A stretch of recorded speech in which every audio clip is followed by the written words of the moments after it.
తహసీల్దార్ ముందు ప్రకటన, నూజివీడు తేదీ, ఏప్రిల్ 18, 2025కు.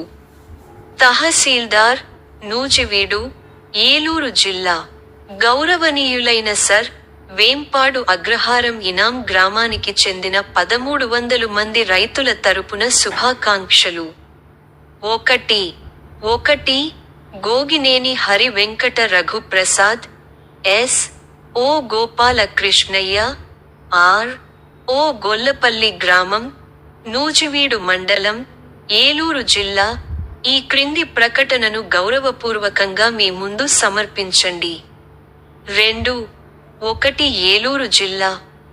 నూజివీడు మండలం వేంపాడు గ్రామంలో ఉన్న వేంపాడు అగ్రహారం ఇనాం గ్రామానికి సంబంధించిన దీర్ఘకాల గ్రామ భూ సమస్యలను మీ దృష్టికి తీసుకురావాలనుకుంటున్నాను. గ్రామ భూ సమస్యలపై సమగ్ర విచారణ కోరుతూ నేను పిటిషన్లు సమర్పించాను. ముఖ్యంగా 1. Andhra Pradesh principal secretary, revenue department. 2. Andhra Pradesh land administration chief commissioner, revenue department 2016లో జారీ చేసిన జియో నెం. 79ని పునఃపరిశీలించాలని కోరుతూ ఈ పిటిషన్ను అక్టోబర్ 31, 2023న సమర్పించారు. ఇంకా 1 అధికారులకు కూడా పిటిషన్లు సమర్పించారు. 1. జిల్లా collector, Eluru. 2. Sub collector, Nuzvid. అలాగే మీ ముందు 3. తహసీల్దార్, నూజివీడ్, సివిల్ అప్పీల్ నం. 2541/72, 1990లో సుప్రీంకోర్టు ఇచ్చిన తీర్పు అమలుపై. గౌరవనీయులైన సుప్రీంకోర్టు తీర్పు పరిధిలోకి వచ్చే భూమి విస్తీర్ణం ఎంతవరకు ఉందో దర్యాప్తు కోరుతూ. 3. ఈ పిటిషన్లు విచారణకు తీసుకోబడలేదు మరియు పెండింగ్లో ఉన్నాయి. ఈ పిటిషన్లపై ఎటువంటి చర్యలు తీసుకోలేదని గ్రహించి, నేను ఫిబ్రవరి 26, 2024న ఏలూరు జిల్లా కలెక్టర్ను స్వయంగా కలిసి మా సమస్యను వివరంగా వివరించాను. మేము గతంలో సమర్పించిన పిటిషన్లపై సబ్ కలెక్టర్ స్థాయిలో దర్యాప్తు ప్రారంభించాలని ఆయనను అభ్యర్థించాను. 4. ఎన్నికల సమయం కావడంతో తాత్కాలికంగా నియమించబడిన తహసీల్దార్లు ఈ విషయంపై తగిన శ్రద్ధ చూపలేదు. డిసెంబర్ 12, 2024న ప్రజా ఫిర్యాదులను పరిష్కరించడానికి ఆంధ్రప్రదేశ్ ప్రభుత్వం నిర్వహించిన ప్రతిష్టాత్మకమైన మన సారథి, మన వారిది కార్యక్రమంలో నేను మరోసారి ఒక పిటిషన్ను సమర్పించాను. డిసెంబర్ 31, 2024న ఆ పిటిషన్లో నా మునుపటి పిటిషన్లకు సంబంధించిన పెండింగ్ విచారణల గురించి మీ కార్యాలయానికి గుర్తు చేశాను. మీ కార్యాలయం 90 పని దినాలలోపు సమస్య పరిష్కారమవుతుందని హామీ ఇచ్చే రసీదును జారీ చేసింది. 5. తదనంతరం మార్చి 28, 2025న గౌరవనీయులైన ఎమ్మెల్యే మరియు రాష్ట్ర మంత్రి శ్రీ కొలుసు పార్థసారథి నూజివీడ్ క్యాంప్ కార్యాలయంలో నిర్వహించిన ప్రజా దర్బార్ కార్యక్రమంలో మరొక పిటిషన్ను సమర్పించారు. G.H.V. రఘు ప్రసాదం. 6. నా పిటిషన్లకు సంబంధించి హాజరు కావడానికి మరియు స్టేట్మెంట్ ఇవ్వడానికి నాకు పంపిన నోటీసు ప్రకారం దానిని సమర్పించడానికి నేను ఈ రోజు మీ ముందు హాజరవుతున్నాను. 7. రెవెన్యూ శాఖ ప్రిన్సిపల్ సెక్రటరీ మరియు ల్యాండ్ అడ్మినిస్ట్రేషన్ చీఫ్ కమిషనర్కు తేదీ అక్టోబర్ 31, 2023న సమర్పించిన పిటిషన్లో అప్పటి Nuzvid sub collector Shri KVN Chakradhar Babu, IAS, జనవరి 31, 2014న రూపొందించిన నివేదికలోని వ్యత్యాసాలను నేను ప్రస్తావించాను. ఆ నివేదిక టిడి నంబర్ 52కి సంబంధించిన 1860 ఇనాం ఫెయిర్ రిజిస్టర్ రికార్డులను తప్పుగా అర్థం చేసుకుంది మరియు గ్రామంలోని అన్ని భూములను ఆలయానికి కేటాయించినట్లు తప్పుగా పేర్కొంది. 8. కానీ వాస్తవానికి టైటిల్ డీడ్ నంబర్ 52 ప్రకారం ఈ గ్రామం ఈ క్రింది వాటిని కలిగి ఉంది. ఆయకట్ భూములు 100 కాఠీలు సమానము 1697 ఎకరాలు. వీటిలో పోరంబోక్ భూమి 87 కాఠీలు సమానము 1476.39 ఎకరాలు. దేవస్థానం ఇనాం భూములు 4.5 కాఠీలు సమానము 76.36 ఎకరాలు. 9 మొత్తంగా 91.5 కాఠీలు లేదా 1552.75 ఎకరాలు. వీటిని 1697 ఎకరాల ఆయకట్ భూమి నుండి తీసివేయాలి. ఆలయానికి ప్రత్యేకంగా కేటాయించిన భూమిగా 144.25 ఎకరాలు మాత్రమే మిగిలి ఉన్నాయి. అయితే నూజివీడ్ సబ్ కలెక్టర్ ఈ 3 సంఖ్యలను 1697 ప్లస్ 1552.75 ప్లస్ 76.36 తప్పుగా జోడించి ఆలయానికి 3269.75 ఎకరాలు కేటాయించినట్లు నివేదించారు. ఇది వాస్తవంగా తప్పు. 10 అయితే నివేదికలో అనేక ఇతర అసమానతలు మరియు తప్పులు కూడా ఉన్నాయి.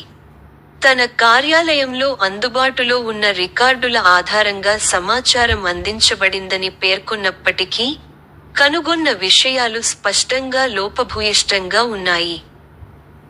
ఈ తప్పుడు నివేదిక ఆధారంగా అప్పటి కృష్ణా జిల్లా కలెక్టర్ మరొక నివేదికను రూపొందించారు. ఇది జియో నం. 79 జారీకి దారితీసింది.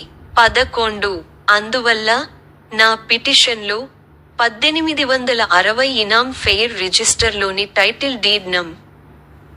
52 ప్రకారం వాస్తవ పరిస్థితులను ఖచ్చితంగా ప్రతిబింబించే కొత్త నివేదికను సిద్ధం చేయాలని మరియు తదనుగుణంగా జియో నం. 79ని నిలిపివేయాలని సంబంధిత అధికారులను అభ్యర్థించాను. 12 గౌరవనీయులైన భారత సుప్రీంకోర్టు సివిల్ అప్పీల్ నం. 2541/72లో 1990లో పరస్పర పరిష్కార తీర్పును వెలువరించింది. ఇది గ్రామంలో 1600 ఎకరాల భూమిని ఆక్రమించిన రైతులకు మాత్రమే వేరుశెనగ చెల్లించాల్సిన బాధ్యత వర్తిస్తుందని స్పష్టంగా పేర్కొంది. ఈ వాస్తవాన్ని శ్రీ రఘునాథ స్వామి వారి ఆలయం, ఇనాందార్కు ప్రాతినిధ్యం వహిస్తున్న ఎండోమెంట్స్ శాఖ అధికారులు అనేక సందర్భాల్లో లిఖితపూర్వకంగా అంగీకరించారు. 13 అయితే 2016లో జారీ చేయబడిన జియో నం.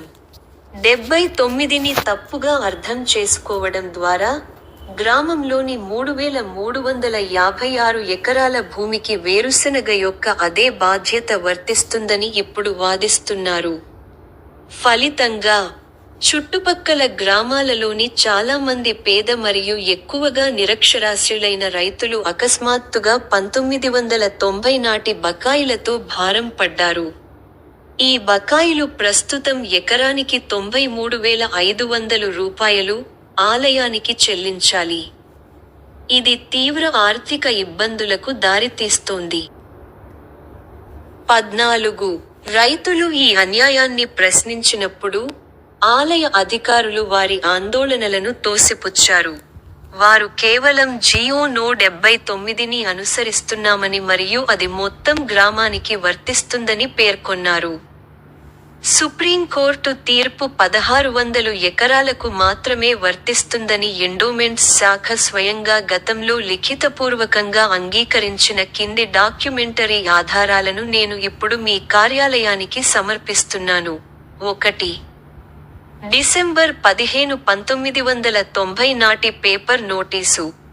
ఏప్రిల్ 18, 1990 నాటి గౌరవనీయ సుప్రీంకోర్టు తీర్పు తర్వాత ఎండోమెంట్ శాఖ, ఒక న్యాయవాది ద్వారా రైతుల స్వాధీనంలో ఉన్న సర్వే నంబర్ 35లోని భూములు మాత్రమే గొల్లపల్లిలోని శ్రీ రఘునాథ స్వామివారి ఆలయానికి సంవత్సరానికి ఎకరానికి 1 క్వింటాల్ వేరుశెనగ చెల్లించాల్సిన బాధ్యత ఉందని పేర్కొంటూ పేపర్ నోటీసు జారీ చేసింది.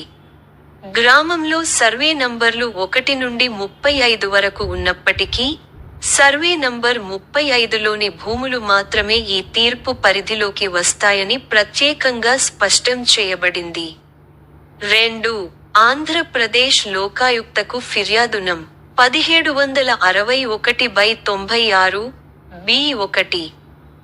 ఈ ఫిర్యాదులో ఎండోమెంట్ అధికారులు సుప్రీంకోర్టు తీర్పు ప్రకారం వేరుశెనగను 1602.50 ఎకరాల నుండి సేకరిస్తామని, మిగిలిన 1513.02 ఎకరాలకు మద్రాస్ ఎండోమెంట్ కమిషనర్ డిసెంబర్ 21, 1943న జారీ చేసిన మెమో నం.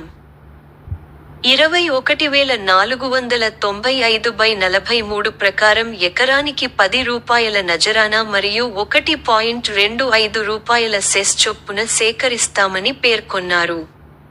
3. హిందూ మత మరియు ధార్మిక చట్టం 30/1987లోని సెక్షన్ 43 కింద 2008లో తయారు చేయబడిన ఎండోమెంట్ రిజిస్టర్లో 5వ ఎంట్రీ ఇలా పేర్కొంది: గౌరవనీయ సుప్రీంకోర్టు ఏప్రిల్ 18, 1990 నాటి CA నం. 2541/72లోని తీర్పు ప్రకారం వెంపాడు గ్రామంలోని 1600 ఎకరాల్లోని రైతులు ప్రతి సంవత్సరం డిసెంబర్ 31న లేదా అంతకు ముందు ఎకరానికి 1 క్వింటాల్ వేరుశెనగ కాయలు చెల్లించాలి. 4.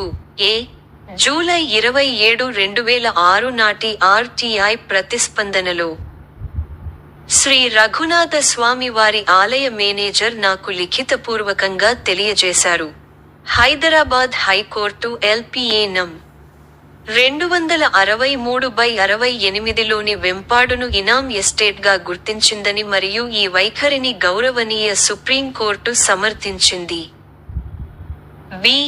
సెప్టెంబర్ 18, 2007 నాటి మరో RTI సమాధానంలో, ఆలయ అధికారులు సుప్రీంకోర్టు తీర్పు ప్రకారం 1600 ఎకరాల పరిధిలోకి 740.09 సెంట్ల భూమిని సాగు చేస్తున్న రైతులు వస్తారని లిఖితపూర్వకంగా ధృవీకరించారు. అదే పత్రంలో 1935లో జమీందార్ మంజూరు చేసిన 1002.50 ఎకరాలు, ఆక్రమణదారుల ఆక్రమణలో ఉన్న 600 ఎకరాలతో కలిపి వేరుశెనగ చెల్లించాల్సిన బాధ్యత వర్తించే 1600 ఎకరాలు అని వారు అంగీకరించారు. ఇంకా డిసెంబర్ 3, 2007 నాటి RTI ప్రతిస్పందనలో, ఆలయ అధికారులు, సర్వే నంబర్ 35లోని భూములు మాత్రమే సుప్రీంకోర్టు తీర్పు కింద ఉన్న 1600 ఎకరాల పరిధిలోకి వస్తాయి అని లిఖితపూర్వకంగా పేర్కొన్నారు. 15. ఇవన్నీ ఉన్నప్పటికీ, ఎండోమెంట్స్ అధికారులు పేద మరియు నిరక్షరాస్యులైన రైతులను తప్పుదారి పట్టించడానికి, గందగోళాన్ని సృష్టించి, వారిని భారీ అప్పుల్లోకి నెట్టడానికి వారి స్వంత రికార్డులను ఎంపిక చేసుకుని దాచిపెడుతున్నారు లేదా దుర్వినియోగం చేస్తున్నారు. ఈ కొనసాగుతున్న చట్టపరమైన పోరాటాల కారణంగా రైతులు సాగు చేస్తున్న భూములు ఇప్పుడు ప్రమాదంలో ఉన్నాయి. రెవెన్యూ శాఖ రైతుల హక్కులను కాపాడటానికి బదులుగా ఏకపక్షంగా వ్యవహరిస్తోంది. GHV వారిని సంప్రదించకుండా నిర్ణయాలు తీసుకోవడం, తద్వారా నూజివీడు మరియు బాపులపాడు మండలాల్లోని 5 గ్రామాలకు చెందిన సుమారు 1300 మంది రైతుల భవిష్యత్తు ప్రమాదంలో పడింది. 16. ఇక్కడ లేవనెత్తిన సమస్యలను అందించిన సహాయక పత్రాలతో పాటు పరిశీలించాలని నేను దయచేసి అభ్యర్థిస్తున్నాను. దయచేసి వివరణాత్మక క్షేత్రస్థాయి విచారణ నిర్వహించబడవచ్చు మరియు తదుపరి చర్య కోసం మీ ఉన్నతాధికారులకు తగిన నివేదికను సమర్పించవచ్చు. 17. పైన పేర్కొన్న వాస్తవాలు నాకు తెలిసినంతవరకు మరియు నమ్మకం మేరకు నిజమని నేను ఇందుమూలంగా ధృవీకరిస్తున్నాను. ప్రతి అంశానికి మద్దతుగా సమర్పించబడిన డాక్యుమెంటరీ ఆధారాలు, జిరాక్స్ కాపీలు, నిజమైనవి. తప్పుదారి పట్టించే లేదా నకిలీ పత్రాలను సమర్పించే ఉద్దేశ్యం నాకు లేదు. అందించిన సమాచారంలో ఏదైనా తప్పు లేదా మోసపూరితమైనది అని తేలితే, నాపై ప్రారంభించబడే ఏ చట్టపరమైన చర్యనైనా నేను అంగీకరించడానికి సిద్ధంగా ఉన్నాను. మీకు ధన్యవాదాలు. మీరు హృదయపూర్వకంగా, జిహెచ్వి. రఫ్లు ప్రసాద్ ఏప్రిల్ 18, 2025. గోగినేని హరి వెంకట